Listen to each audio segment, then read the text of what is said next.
The first time I saw the man, he was sitting alone in a parked car at a rest stop in the middle of nowhere. I didn't think anything of it.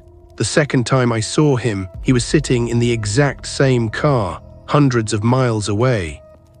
And that was when I started to get scared, because there was no way he could have gotten there before me. My name is Daniel, and this happened a few years ago during a road trip I took across the country. I was driving home alone after visiting my sister. It was supposed to be an easy trip, about 11 hours. I had done the route before, so I knew most of the highways, the larger towns, and the places where I could stop for gas. I left shortly after sunset because I preferred driving at night. There was less traffic, fewer distractions, and I could usually make better time. For the first few hours, everything was completely normal. The highway was mostly empty. Every once in a while, another vehicle would pass me, but most of the time I was alone with the road, the dashboard, and whatever podcast I had playing through the speakers. Around midnight, I realized I was getting tired, not dangerously tired. Just tired enough that I wanted to stretch my legs. I saw a sign for a rest area coming up in about 3 miles. I decided to stop. The rest area was small. There was a brick restroom building, a few picnic tables, several overhead lights, and a parking lot surrounded by trees. There were only 2 other vehicles there. One was a large truck parked near the far end of the lot. The other was a dark-colored sedan sitting underneath one of the lights. I parked closer to the restroom. As soon as I got out, I noticed the sedan. There was someone sitting inside, a man. He was completely still. He wasn't looking at his phone, he wasn't sleeping. He was just sitting behind the steering wheel with both hands resting in his lap. I remember thinking it was strange, but not threatening. People sleep in their cars at rest stops all the time. I walked toward the restroom. As I passed the sedan, I glanced toward the driver's window. The man turned his head. He looked directly at me. For maybe 2 seconds our eyes met. Then he looked away. I kept walking. Inside the restroom, I washed my hands and splashed some water on my face. When I came back outside, the man was still sitting there.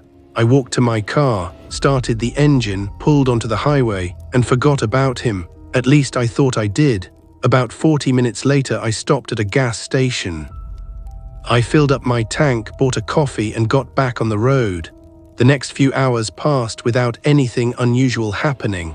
By around 3:30 in the morning, I was somewhere between 2 small towns. There was almost no traffic. I was beginning to regret leaving so late. My eyes were getting heavy again. Then I saw another sign, rest area. I almost drove past it, but I remembered how tired I was and decided I needed another break. I took the exit. The road leading to the rest area was completely empty. No streetlights, no houses, nothing. Just trees on both sides and a narrow road disappearing into darkness. When I reached the parking lot, I immediately noticed something. There was only one other vehicle, a dark sedan. It was parked underneath a light near the restroom. I slowed down. Something about it felt familiar. I parked several spaces away. Then I looked at the sedan again. My stomach dropped. It was the same car, same dark color, same shape, same small dent near the rear bumper. And sitting behind the steering wheel was the same man. For several seconds, I couldn't move. I just stared at him. I told myself there had to be an explanation. Maybe I had seen a similar car at the previous rest stop. Maybe the darkness had made me misremember it. Maybe the man simply looked similar. There were thousands of cars on the highway. It was possible, but then the man turned his head and looked directly at me. Exactly the way he had at the first rest stop. I locked my doors. I didn't get out. I sat there with the engine running. The man didn't move. He just watched me. I checked the highway on my phone. I had traveled almost 3 hours since the first rest stop. There was no way he could have passed me. I had only stopped once, and that was at the gas station. I would have seen him. I looked behind me through the rearview mirror. Nothing, just the empty entrance road. I decided to leave. I put the car into reverse. As I backed out of the parking space, I looked toward the sedan one last time. The driver's seat was empty. I froze. I looked toward the restroom, nothing. I checked the parking lot, still nothing. The man had disappeared. I drove out. I didn't stop again for the next 2 hours. I told myself the whole thing was coincidence. It had to be. By sunrise, I was exhausted. I stopped at a diner in a small town and ordered breakfast. I barely touched the food. I kept thinking about the car. I even searched the make and model online, trying to convince myself that the vehicle was common. It was. There were thousands of them. So I decided to forget about it. After breakfast, I got back on the highway. For the next several hours, everything was normal. No dark sedan, no strange man, nothing. Eventually, I started to relax. I actually laughed at myself. I had allowed a tired mind to turn a coincidence into something terrifying. Then, around 10:00 that morning, I stopped at another gas station. I was standing inside paying for my coffee when I looked through the front window. There it was, the same dark sedan parked across the street. My heart immediately started pounding. I stared at it. The car was facing the gas station. Nobody was getting out. I walked closer to the window. The driver's seat appeared empty. I told myself it could be another identical car, that was all. I paid for my coffee and went outside. The sedan was still there. I walked toward my own vehicle. Halfway there, my phone vibrated. I looked down. It was a text message from an unknown number. There was only one sentence: "You should stop taking breaks." I stopped walking. I looked around the parking lot. There were several people nearby. A family loading groceries into an SUV. A truck driver smoking near his vehicle. A woman walking into the gas station. Nobody appeared to be watching me. I looked across the street. The dark sedan was gone.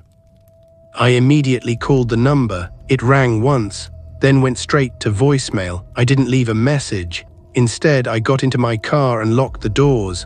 I sat there for several minutes. My first thought was that someone had somehow seen me at one of the rest stops.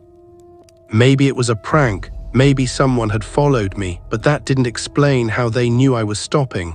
I hadn't told anyone where I was. I hadn't posted anything online, and the message didn't say where I had stopped. It simply said, "You should stop taking breaks." I drove for another hour. I didn't stop. I didn't even pull over to use the bathroom. I kept checking the mirrors. Every dark-colored sedan made my stomach tighten. Then something happened that convinced me I wasn't imagining this. I was approaching another highway exit when I saw a sign for a rest area. I didn't intend to stop, but as I passed the sign, I saw a dark sedan parked on the shoulder just beyond it. My hands tightened around the steering wheel. I slowed down. The sedan was facing the opposite direction. I couldn't see the driver. I kept going. 5 minutes later, my phone vibrated again. Another message. This time there were only 4 words. "You passed me again." I didn't breathe for several seconds. I looked into the rearview mirror. The highway behind me was empty. Then I saw headlights. A dark sedan was approaching from far behind. It was gaining on me. I accelerated. The sedan accelerated too. I changed lanes. It changed lanes. I moved back, so did it. And then just as I reached the next exit, the sedan suddenly disappeared. I slowed down. I looked behind me. Nothing. I pulled onto the shoulder. For the first time that entire day, I considered calling the police, but I didn't know what I would even tell them.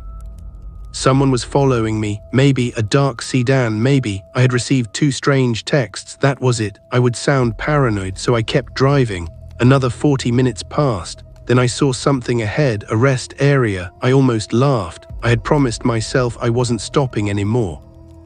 But my fuel was getting low. I had no choice. I took the exit. The parking lot was completely empty. No trucks, no families, no other cars. I parked directly in front of the building. I didn't turn the engine off. I checked the mirrors. Nothing. I checked the entrance road. Nothing. I finally convinced myself to step outside. I opened the door, and before my feet touched the ground, my phone vibrated. I looked down. Unknown number. One final message. I'm already inside. I slowly raised my eyes toward the restroom building. The front door was open, and from somewhere inside I could hear a car engine running. I stared at the open restroom door. The engine I could hear was still running somewhere inside. For a few seconds, I couldn't move. I was sitting behind the wheel with the driver's door open, listening to the low hum of an engine that shouldn't have been there. Then I heard something else, a car door closing. I immediately pulled my door shut and locked it. I didn't know what to do. The safest thing would have been to leave, but there was something about that engine that bothered me. It sounded exactly like my own car, same low idle, same uneven vibration. I looked at my dashboard. My engine was still running. The sound was coming from inside the building. I grabbed my phone and started recording. I don't know why. Maybe because some part of me already knew that if I drove away, I'd spend the rest of my life wondering whether I had actually heard it. I stepped out of the car. The parking lot was completely empty. I walked toward the building. The engine sound became louder. I reached the entrance. There were 2 restrooms inside, men's, women's, and a small hallway connecting them.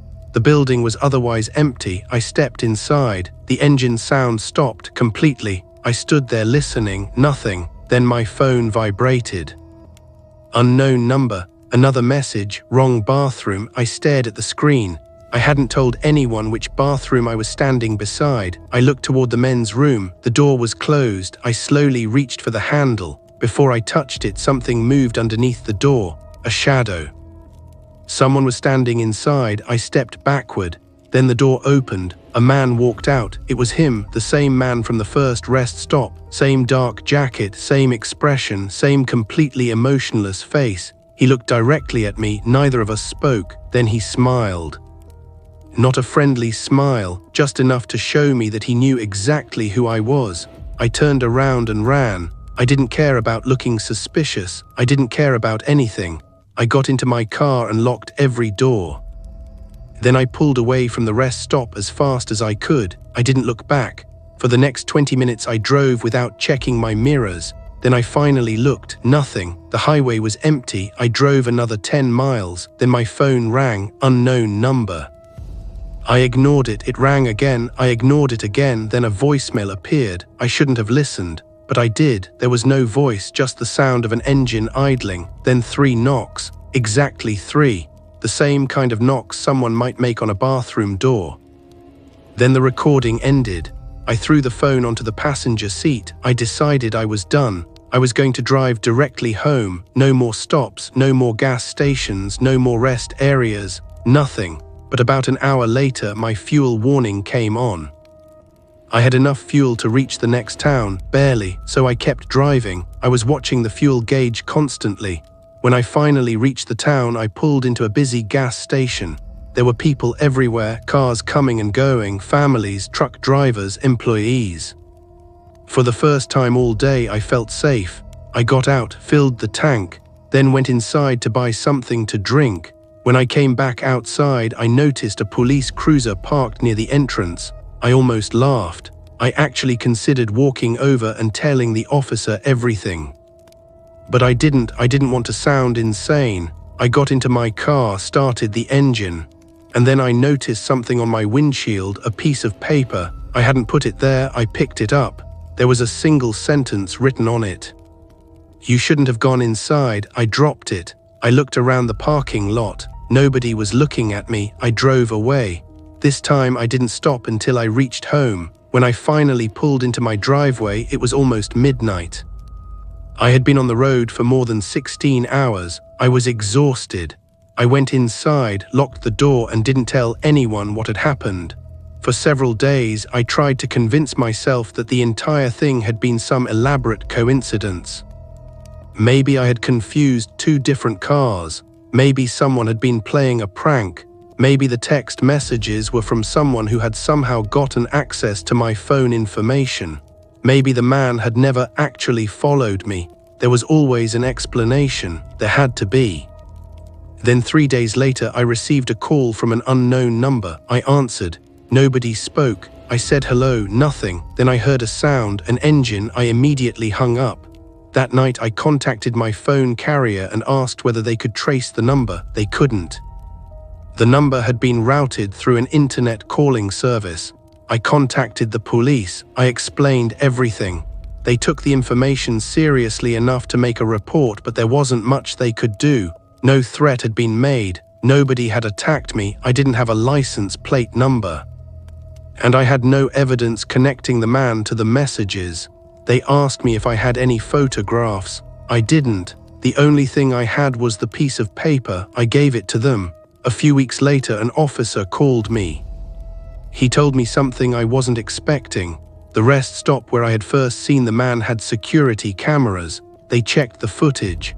According to the officer, my car arrived at 12:08 a.m. The dark sedan was already there. It left approximately 7 minutes after I arrived. So far, everything matched my memory.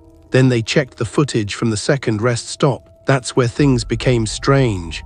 My car arrived at approximately 3:41 a.m. The dark sedan was already there, again, but according to the cameras, the sedan hadn't entered the rest area from the highway. It was already parked there. The officer told me they checked the footage for the previous 6 hours. Nothing, no entrance, no exit, no vehicle matching the description. The car simply appeared in the footage at some point before I arrived. He said the camera system had several blind spots, so there was no way to know exactly when it entered. That explanation should have made me feel better. It didn't. Then he told me something else. The license plate on the sedan couldn't be read. Not because the footage was too blurry, because the plate was completely covered. Someone had placed a dark material over it. The officer asked me if I recognized the man. I said no. He asked if I had ever seen him before that night. Again, no. Then he asked me one final question. Are you absolutely certain you didn't stop anywhere between those rest areas? I told him I was certain. He was quiet for a moment. Then he said, because the same car appears on another camera. I asked where. He told me it was at the gas station where I stopped the following morning. The sedan was parked across the street, but there was something different about that footage. The car wasn't facing the gas station. It was facing the highway, like it was waiting for me to leave. I asked if they could identify the driver. The officer said no. The windows were too dark, but there was one thing they noticed. The car had been parked there for nearly 40 minutes before I arrived, and it left less than a minute after I did. I didn't know what to say. I thanked him and ended the call. That should have been the end of it, and for a while it was. I stopped driving at night. I stopped using isolated rest areas. Whenever I needed to stop, I went somewhere busy, a gas station, a 24-hour restaurant, somewhere with cameras and other people. I never received another message. I never saw the dark sedan again, at least not that I know of. About 6 months later, I was cleaning out my car. I found an old receipt underneath the driver's seat. It was from the first rest stop. I had forgotten about it. The timestamp showed exactly when I had stopped there, 12:11 a.m. I looked at it for a while, then I noticed something written on the back. 3 words, "You stopped first." I don't know when it was written. I don't know who wrote it, and I don't know how it ended up underneath my seat. I still have that receipt. I've thought about throwing it away hundreds of times. I never have, because there's one part of that night I still can't explain. The police footage proved the car was at the second rest stop before I arrived, but I never saw it pass me on the highway, and if that man really was following me, I don't understand how he kept getting ahead of me. Maybe there was another road. Maybe the cameras missed something. Maybe there was someone else driving the car. Those are the explanations I tell myself, but there is one possibility I don't like thinking about. Maybe the man wasn't following me at all. Maybe he knew exactly which rest stops I would choose before I ever got there. And if that's true, I still don't know how he knew. So if you've ever been driving alone late at night and noticed the same stranger appearing in places where they shouldn't be, I'd like to hear about it, because I still don't know who that man was, and I still don't know what he wanted. If you've ever experienced something you still can't explain or have a strange story of your own, send it to Tales of the Dark. Your story could become the next nightmare featured on this channel. If you are new here, subscribe to Tales of the Dark, where every story gives you a nightmare.